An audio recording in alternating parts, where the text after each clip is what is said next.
DP once again. It's a fantastic conference. You know, it was crazy. I was thinking in 2018 was the first time I attended Digital Pharma East. And I mean, we had a very small little booth. You know, maybe a dozen people, a couple dozen people worked for us at that time. We're only 3 years old, and it's just crazy to see just how, in some ways, we've grown along with this conference. I think in many ways, along with the industry as well. You know, it really warms my heart. And I will say, you know, we've obviously have had a very interesting last couple of years. But I have to say thank you to our clients and our partners for, you know, really just being there, supporting us and supporting our vision for what, you know, we think is the future of our industry. For those who have, you know, seen me and talked to me in the past, you guys know that I'm pretty passionate about one thing, and that one thing is the role that healthcare advertising plays in the ability for us to drive better patient outcomes. And that passion, that conviction that I have is, you know, one that comes from my own experience, but also experience of my friends, my family, and my colleagues. You know, I would say that it is super important that as an industry we can come together and we can help build upon that passion, unlock that value, because it's really, there's not been one time I can think of, and I'm sure many of you guys here can maybe agree with this statement.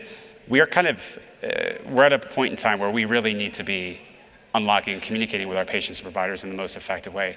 And the reason for that, and I have no idea what slide I'm on, there we go, is that today the United States is in the midst of a chronic disease epidemic. The Centers for Disease Control estimates that about 129 million Americans are suffering from at least one major chronic condition. That includes diabetes, cancer, and heart disease. And if you think about that if you probably know someone that's been personally affected by one of these major chronic diseases, now that's a lot of Americans who are constantly dealing with these types of ailments. And you know, as I thought about that and I started looking at some of the data, I realized that the more systemic problem that we have in our country is that healthcare in our country is actually fundamentally broken. And compared to other post-industrial countries like Canada, France, and Germany, healthcare not only costs more, but it also produces overall worse outcomes. And a report published by the Commonwealth Fund actually details a few of those. First being that as a percent of GDP, basically it's $4 trillion, and as a percent of GDP, that's double what these other countries are paying. It's crazy. And you'd think for that amount, we would be faring better. We're not. So spoiler alert. We actually have been, our life expectancies in the country have been largely flat in the 2010s and more alarmingly has dropped in recent years. So digging further into the data, we started to actually see some of those trends that are, I think, driving some of those statistics. And one caught my eye, and that is the number of avoidable deaths. In other words, deaths that are both preventable and treatable are significantly higher, 50% higher than our peer countries. And that number is growing.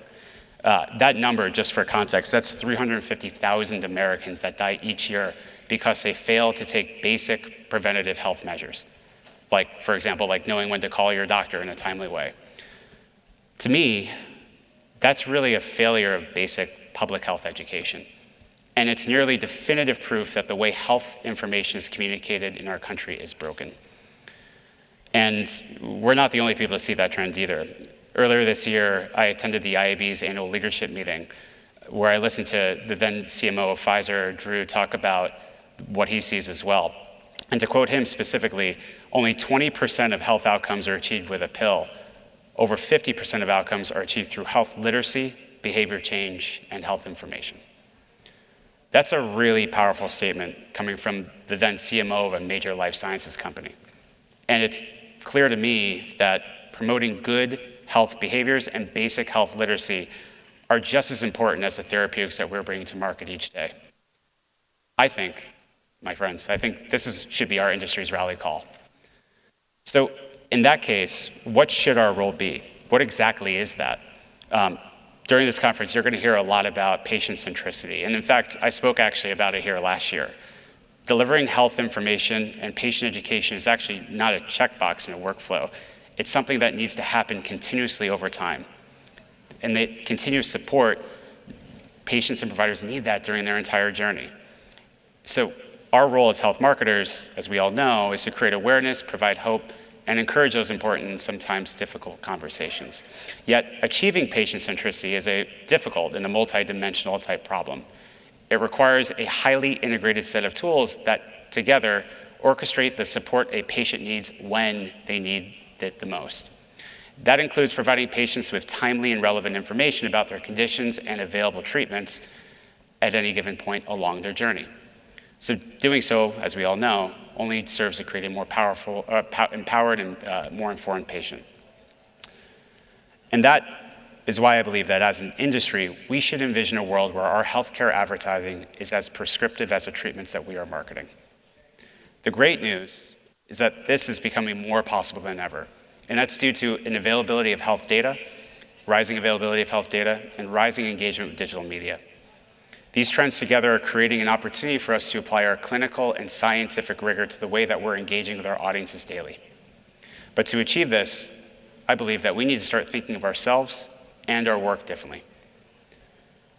The truth is, many of the tools and platforms that we use daily are simply too underpowered to bring this vision of prescriptive health marketing to life. This is because their origins are rooted in maybe more generic use cases, more general use cases that are non-healthcare based, like driving new clicks or selling you new shoes. But the people in this room today, I believe, are not marketing CPG brands. Right? You're not selling cars, shoes, or automobiles. Your needs, the needs of the healthcare marketer, are different. And they're different not because you're not just talking to a consumer. We're marketing to a patient, their provider, and many times, an entire community of people providing care to that patient.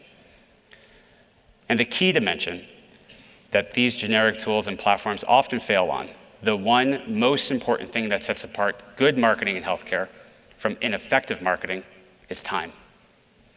Let's zoom in on a real example of what I mean. Unfortunately, as many of us know, COVID is spiking again. And scientists believe that this is due to the rise of new variants such as KP3, which as of last month already accounts for 1/3 of cases.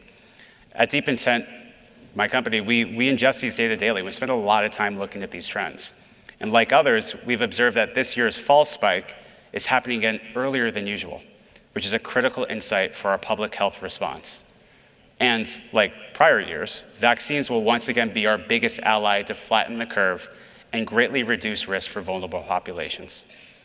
But vaccines alone are not enough. During the pandemic, we saw the importance of effective health advertising firsthand. And several studies around the world have confirmed the positive effects of vaccination campaigns. These campaigns widely succeeded at driving immunization rates within at-risk communities across the world, saving countless lives. So, knowing the number of lives that can be saved, it's clear that the role of the health marketer is one that is integral to public health. And the most important tools in the health marketer's toolbox are those that drive reach and scale across target audiences most efficiently. And that's a paradigm that's well understood by all marketers, not just the ones that are marketing vaccines. But the problem is, in a world where human behavior and pathogens evolve and mutate over time, such as what we're currently observing with COVID, I would argue that far too often our campaigns are caught being reactive to disease and failing to deliver information on time. Which brings me to my earlier point. Today's marketers are widely using capabilities that are rooted in what I call rearview data sets. These are capabilities that are based on historical health activity and capture only snapshots in time. Great examples of this are HCP target lists and lookalike audiences, techniques I'm sure many people here know all so well. And don't get me wrong, these are not bad techniques. And depending on what you're measuring and how you're measuring it, they often perform really well. But it doesn't change the fact that the average campaign today is being powered by fundamentally stale data. Marketing like this, in my mind, is equivalent to basically driving a car through the rear view, not being a chance to look forward. In other words, those campaigns are great at engaging with audiences who needed that information yesterday, but they often fail to miss the mark of what the audience needs today. As a technologist and a practitioner in our field, I know that we can be doing better. And I personally spend a lot of time thinking about this problem. So what do we do? And how do we design experiences that are more adaptive to the real-time conditions and the real-time needs of patients and providers over time? Well, from my experience, I can tell you that it requires at least two key ingredients. The first ingredient starts by building bridges between teams. and building connectivity between our internal and external data sets. Doing so unlocks a wealth of insight that gives a marketer better insights into the needs of their audiences and thus able to create more effective strategies to engage those audiences. The second is then to integrate these connected data into what I call a learning platform, such as a DSP. These platforms are specifically designed to use AI to optimize your engagements in the campaigns towards real-world clinical outcomes. To many in this room, this may not sound entirely foreign, and in fact, maybe some of you are already doing this today. But there's a third ingredient, and that's time, or more specifically, real-time health indicators that can better inform a campaign as to when specific information is needed the most. As patients transit our vast healthcare ecosystem, they leave behind breadcrumbs that can be used to inform our understanding of their needs. If our campaigns can capture these signals in real time, these data hold the keys to make our messaging more personalized, more relevant, and ultimately more prescriptive in time. And solving for this is exactly what I have been focused on. Combining these ingredients together create the foundation for something that I call health intelligence. Health intelligence is a new approach to marketing. It is an approach that combines real-world, real-time data with platforms that learn to deliver prescriptive messaging to patients and providers. Health intelligent campaigns are able to deliver more personalized information over time by acting on these real-time signals of where a patient is in their journey and what information they need in that exact moment. And health intelligent platforms use this information to decide precisely when, where, and how to market your brand based on the real-time signal and evidence that power them. Let's check out an example of this. Today, a marketer, keeping with the vaccine theme, today a marketer looking to bring a vaccine to market may approach that goal by targeting an audience fitting certain demographics. The campaign may then be deployed nationally or possibly to specific communities based on some analysis of historical data. But when you factor in the time it takes to complete that analysis and then actually deploy your campaign and get that campaign in the market, your campaign may already be irrelevant because this is the data that's powering your decisions on how to target and what to message were made on a stale snapshot in time. You'll be wasting your investment to engage with audiences that may no longer need your product because the information you're acting on is possibly obsolete. To solve for that time gap, a health intelligent marketer would approach that campaign differently. They would first seek to understand what indicators exist that would allow them and allow their campaigns to identify the moment someone needs their product. Using the same vaccine example, a marketer would use and actually discover that there are data available such as daily vaccination and diagnosis data that provide real-time insight into the market. Then by integrating this data into a learning platform, their campaign can evolve to become intelligent enough to chase the virus in real time. It does this by scoring the daily risk of infection for each community and then automatically reprioritizing ads to be placed in the communities experiencing spikes or those that are under-vaccinated, thus implying risk. What's so exciting about this is that this data is actually real data that we took from a live campaign that is in this moment tracking COVID incidences in real time. And it's also tracking the actual vaccinations that are happening in the community as well. To get this data, we partnered with a top 3 national pharmacy retailer that also operates clinics that are administering vaccines. And each day, our DSP is analyzing the data that we have to assess community risk. Our DSP then learns over time from the behaviors it sees, and then it adjusts and optimizes the campaigns, making the campaign even more effective, efficient, and performant. And even more exciting is that this is only the beginning of what is possible with health intelligence. I'll give a few examples that take this concept further. By integrating their first-party data, a health intelligent marketer can automatically remove zip codes that have low or no supply of product.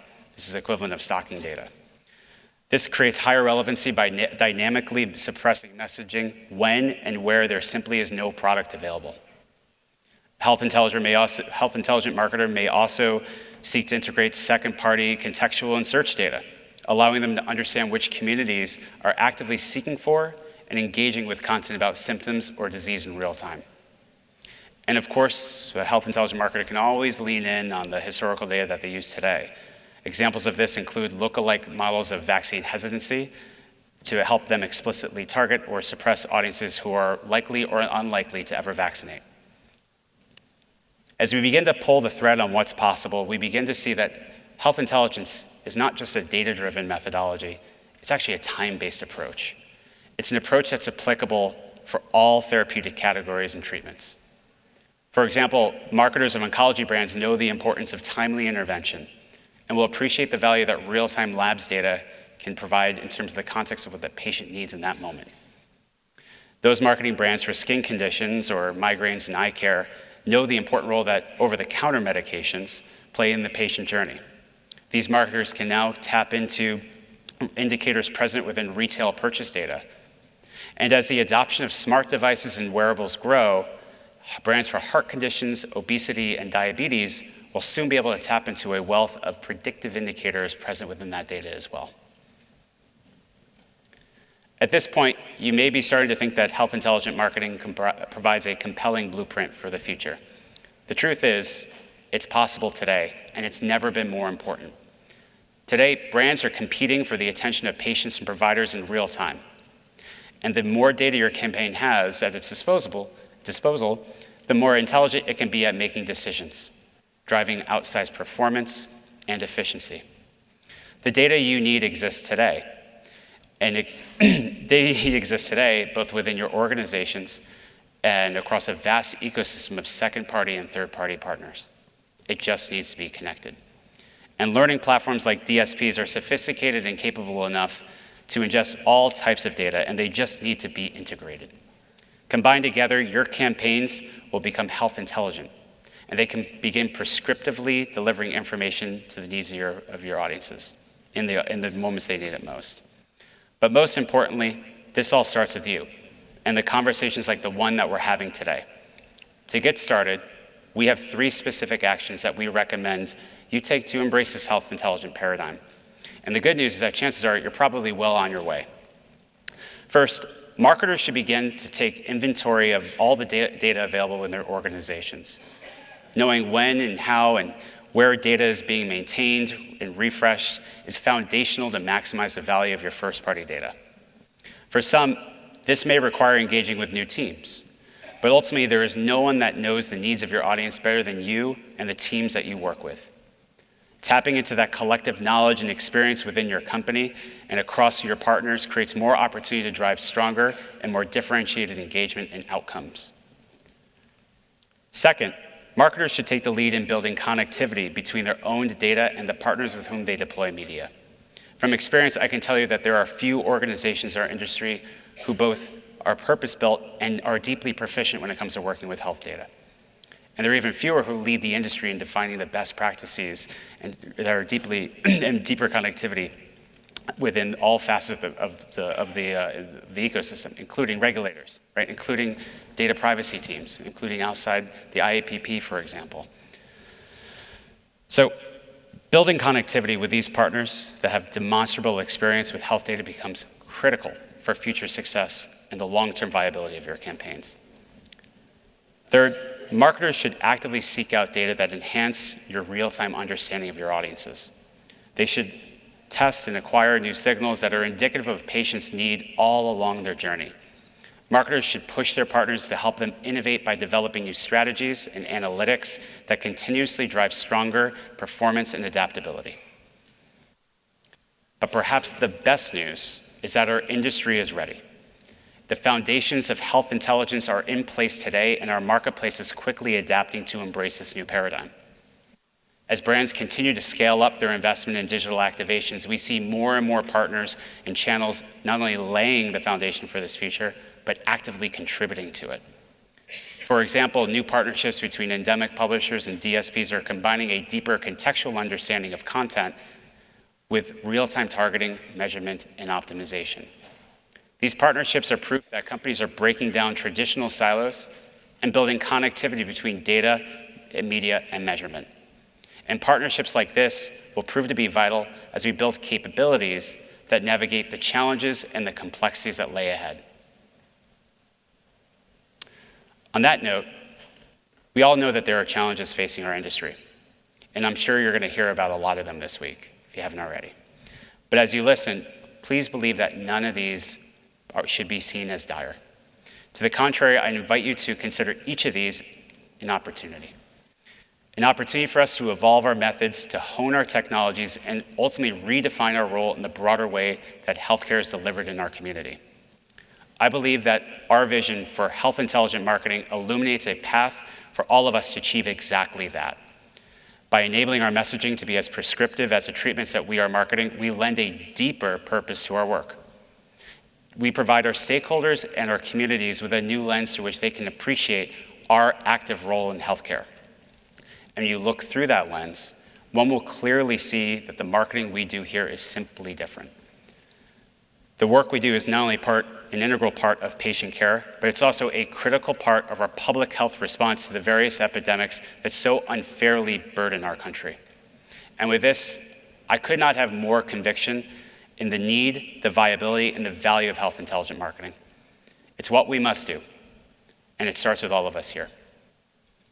Thank you so much for joining me in this discussion. I couldn't be more excited to build the future of our industry, especially with a talented group of people that are here in front of me today. Thank you.